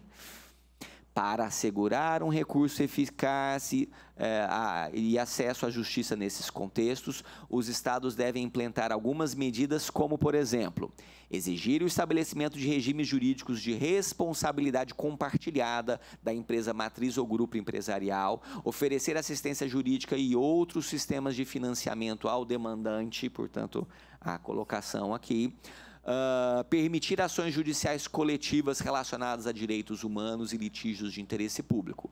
Também é importante garantir o acesso às informações por meio de legislação de divulgação obrigatória e regras processuais que permitam às vítimas obter a divulgação de provas no poder da empresa acusada lato sensu, incluindo a reversão, ou inversão, né, seria a melhor tradução, do ônus da prova, quando a empresa respondente tem conhecimento ou controle exclusivo de todos ou parte dos fatos ou dos dados relevantes para resolver uma reclamação. Além disso, no que diz respeito às decisões judiciais que se baseiam na doutrina do fórum non-convenience, que é aquele que o fórum mais conveniente é aquele onde a empresa funciona, mas em determinados contextos é a sucursal e não a matriz, é necessário avaliar devidamente as restrições à sua aplicação, bem como a possibilidade realista dos reclamantes terem acesso a um recurso e reparação efetivos na jurisdição onde os fatos ocorreram. Os tecnicismos do direito societário não podem ser usados como normas absolutas quando o seu uso ignora a sua função social que lhes dá sentido e quando conduzem à impunidade por violações de direitos humanos. Essa é a diretriz da Comissão Interamericana na relação entre as empresas e as violações de direitos humanos, né? Avançando aqui para a gente caminhar já para o nosso intervalo. A questão da aplicação extraterritorial, ou seja, a possibilidade de eu responsabilizar no Brasil uma empresa pelas suas condutas praticadas no exterior ou das suas sucursais ou dos seus fornecedores da sua cadeia de produção. Está lá na diretriz. Os estados têm a obrigação de zelar para que as empresas sediadas nos seus territórios exerçam a devida diligência e não pratiquem violações de direitos humanos no exterior. E permitam a responsabilização de empresas controladoras pelas ações de suas empresas controladas, sediadas no exterior, quando houver uma conexão estreita com as violações de direitos humanos. E isso abrange, portanto, o dever das empresas matrizes desenharem mecanismos de controle e de supervisão das ações transnacionais das suas sucursais ou das suas empresas parceiras no exterior, quando há uma atividade com risco de violação de direitos, né? Então, isso acaba gerando uma espécie de duplicidade de competência, talvez sim, mas eu tenho que solucionar esse problema à luz daquele primeiro princípio de todos que a gente falou aqui, que é o princípio pro persona, né? Quer dizer, se é mais benéfico as pessoas que sofreram as suas violações demandarem aqui no Brasil e não no país vizinho nosso aqui onde aconteceu o problema de uma empresa brasileira, eu preciso permitir.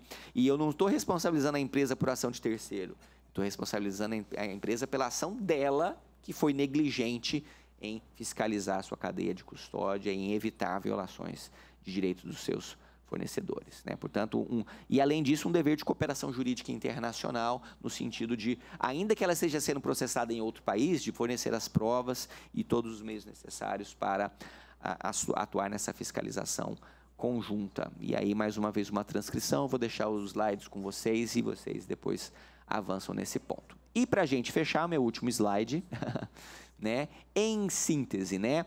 Quais são os contextos interamericanos que normalmente têm se reconhecido essa responsabilidade de empresas jurídicas por violações de direitos humanos, né?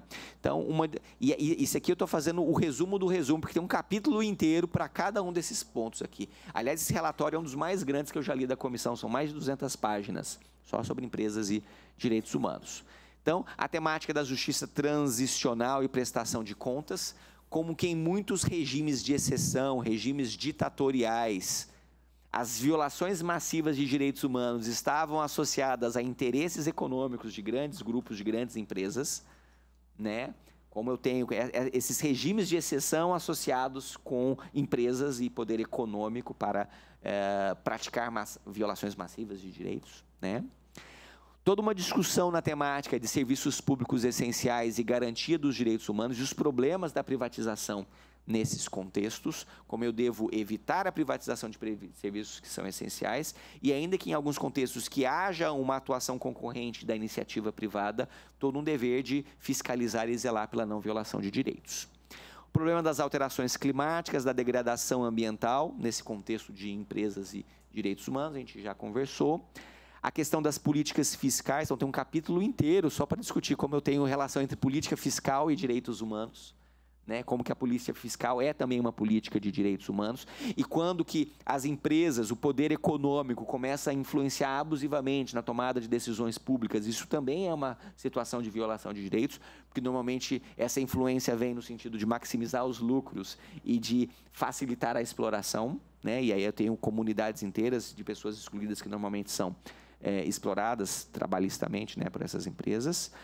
Estados e empresas no âmbito das tecnologias da informação e da comunicação, então toda essa discussão que a gente estava falando, né, de como a existência no século XXI está dependendo cada vez mais de grandes empresas e como que o mito do Estado, do mercado se autorregula, porque a livre concorrência vai gerar, mas que livre concorrência é essa se eu tenho 3 ou 4 empresas que monopolizam todo esse campo? Elas vão construir as regras convenientes aos seus interesses, né?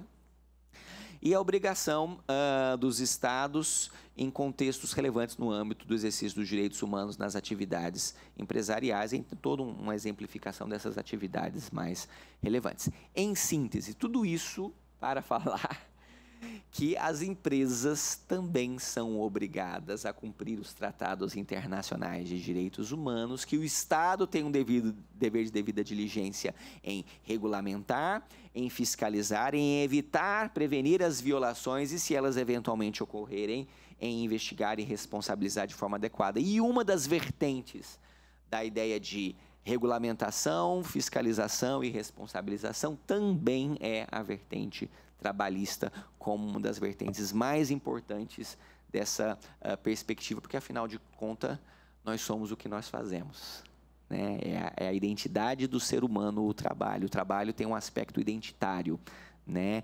E se a gente permite que haja um trabalho tão indigno quanto esses todos que a gente conversou, que a gente viu, a gente está chancelando uma violação massiva de direitos humanos. Então, fecho, né, essa parte relembrando que todas e todos, como foi dito na nossa abertura, né, a gente achou muito bacana, todos os juízes do Brasil também são juízes interamericanos, né? Todos os operadores do sistema de justiça são obrigados no seu dia a dia a realizarem controle de convencionalidade. E eu não posso deixar de perder a fé de que, se está difícil a situação, já foi mais difícil no passado, né? Temos desafios sérios hoje? Temos. Desafios, inclusive, de retrocesso? Sim, temos. Mas a gente não pode perder a fé de que a gente tem avançado, que a gente tem potencial para continuar avançando e que a gente pode produzir, contribuir, cada um dentro do seu quadrado, mas, enfim, para produzir uma sociedade mais livre, justa, solidária, porque essa é a nossa diretriz da nossa Carta Cidadã. Então, obrigado a todas e todos pela atenção de vocês.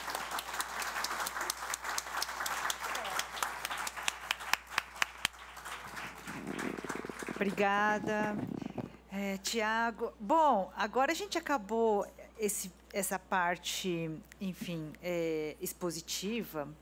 Se tudo bem para vocês, a gente poderia ir ao café. Em seguida, cada um vai se dirigir para a sua sala do número de ontem, tá? Eu vou pedir só para que instrutoras e instrutores aguardem um pouquinho, que a gente vai dar, enfim, os arremates finais da atividade. E aí, para a atividade, a gente vai deixar quanto tempo? Eu coloquei aqui, tá aqui, alô? Isso, tá eu coloquei 50 minutos. Uhum. Então, agora é 10 para as 4. Eu acho que a gente pode combinar 5 minutinhos aqui para o intervalo, um cafezinho, um toalete. E aí a gente já vai para as salas, como a Patrícia mencionou. Lembra a segunda sala de ontem? Vocês foram para a primeira da letra, depois foram para o número, não foi? Agora a gente vai para o número. É a última das salas de ontem. Essa é a tua sala de discussão. Hã? Isso, é a mesclada. É a mesclada, isso. E aí, o que eu vou pedir para vocês? Para fechar aqui, pessoal, antes da gente sair, rapidinho. A sugestão que nós damos para essa nossa última atividade antes do encerramento. A gente faz a atividade lá, depois a gente volta rapidinho aqui para fazer o encerramento. É o seguinte, eu vou pedir para que vocês reflitam. Bom, eu dei um choque de informação aqui com vocês, né? Eu e a Marina. Então, a ideia é agora que vocês reflitam. Conhecendo um pouquinho mais o sistema interamericano e todas essas diretrizes que se relacionam com a justiça do trabalho, o que isso deveria mudar no dia a dia do trabalho de vocês? Quais são os maiores desafios que vocês experimentam no seu dia a dia, dessas situações de violações de vários direitos que a gente conversou aqui, e o que poderia e deveria ser feito para nós avançarmos? E eu vou dar a sugestão, mas vocês são livres para conduzir a discussão nesses 50 minutinhos, de 4 áreas que eu acho que são importantes para uma reflexão. Quais são essas áreas? Primeiro, direito à igualdade e não discriminação no trabalho. Como que eu posso atuar melhor lá no chão de fábrica do sistema de justiça para não reproduzir as discriminações e as violências na atividade jurisdicional? Uma segunda perspectiva, como que eu faço para concretizar o dever de devida diligência na proteção do direito ao trabalho em condições justas, equitativas e satisfatórias? Como é que a devida diligência vai se concretizar? Terceiro, como que eu promovo o respeito do direito à segurança, saúde e higiene no trabalho? Está correlacionada com a anterior. E, por último, como que nós podemos e devemos avançar na perspectiva da reparação integral, no sentido de promover restituição, compensação, satisfação e garantias de não repetição. Eu vou pedir a colaboração, nós temos um coordenador em cada uma das salas, né? São os mesmos de ontem. A equipe da Enamat já providenciou um notebookzinho para cada um deles, ou se a gente já tinha pedido para trazer, quem não trouxe pede apoio. E aí eu vou pedir para que os coordenadores nos ajudem fazendo um breve resumo, não precisa ser transcrição literal, um breve resumo das principais discussões que foram tomadas nessas oficinas, porque essa discussão vai ser muito importante depois para a gente levar para a Comissão Interamericana, inclusive para subsidiar o nosso trabalho de monitoramento de direitos humanos no Brasil e de fomento aos direitos econômicos, sociais e culturais na região. Sem contar que faz parte do nosso processo de aprendizagem, de documentar o que a gente tirou aqui como resultado. Tá ok? Uma última pergunta antes da gente... Bom, então... Aí eu acho que a gente tem que discutir um pouquinho melhor, aí entram outras implicações, um passo de cada vez. Mas o efeito vai ser esse, a gente vai compilar essas sugestões todas e vai levar, uma cópia fica caindo na mate também para orientar a sua atuação. Pessoal, 5 minutinhos então do intervalo, vamos lá.